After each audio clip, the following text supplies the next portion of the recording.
होगा देख ले, क्या होगा देख ले। কাঁচা গালাগালি দিয়েছে আর পাকা বাস জুটল অনুব্রতর। বীরভূমের বাঘ বিড়াল সেজে গাছে উঠতে বাধ্য হলো।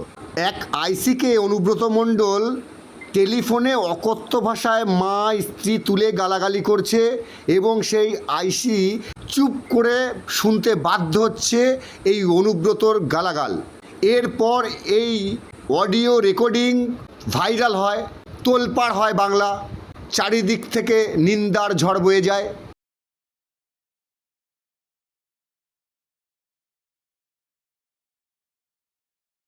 অনুব্রত মণ্ডল যে আইসিকে নোংরা গালাগালি করেছিল তার সত্যতা প্রমাণ হয়ে গেল, তিনি নিজে মুখে স্বীকার করলেন তিনি ক্ষমা চেয়েছেন।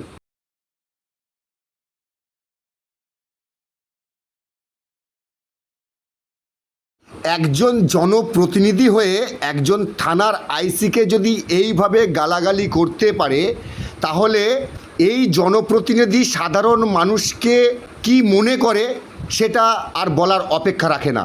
তার সময় মানুষকে গুড় বাতাসা খাইয়েছেন, চড়াম চড়াম ঢাক বাজিয়েছেন। এবার অনুব্রতর পালা। কথায় আছে, ঠেলায় না পড়লে বিড়াল গাছে ওঠে না, আর অনুব্রতর ক্ষেত্রে অনেকটা সেই রকমই। বাঘ বাবাজি এখন বিড়াল সেজে গাছে উঠেছে। দল কি ব্যবস্থা নেবে অনুব্রতর বিরুদ্ধে সেটা দলের অভ্যন্তরীণ ব্যাপার, কিন্তু পুলিশ প্রশাসন অনুব্রতর বিরুদ্ধে কি ব্যবস্থা গ্রহণ করেন সেদিকেই এখন আমরা তাকিয়ে আছি। ভালোবাসি এবং পুলিশকে আমি প্রচণ্ড সাহায্য করি, পুলিশকে আমি ভালোবাসি প্রথম থেকে। পুলিশ বিপদে পড়লে পুলিশের পাশে আমি দাঁড়াই। পুলিশকে গাল দেওয়ার কথা আমি কোনদিন ভাবতেই পারি না। পুলিশকে গাল কেউ যদি দেয় আমি তাকে অপমান করি, এটা আমার বরাবরকার স্বভাব। এবং পুলিশের যখনই যে কোনো এসপি হোক, এসডিপিও হোক, অ্যাডিশনাল এসপি হোক, যারা আমাকে যখনই যা বলেছে যে এটা দেখে দিন, আমি দেখে দিয়েছি। পুলিশের পাশে সবসময় লোক দিয়ে যেমন করে হোক আমি তার কোনো ঝগড়াঝাটি করতে দিই না।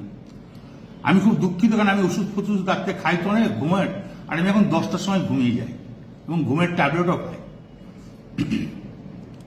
সেই সময় ঘুমটা ভেঙেছে। নুরুল যে ছেলেটা আমাদের খুব ঘি দেওয়ার খুব ভালো ছেলে, ওর বাবা বলতো আমাদের দল করতো, বাবার করার পর ও দল করে, খুব নিরীহ ছেলে, ভালো ছেলে। ওকে যখন শুনি যে মেরে পা হাত ভেঙে দিয়েছে, আমার মনটা খুব খারাপ।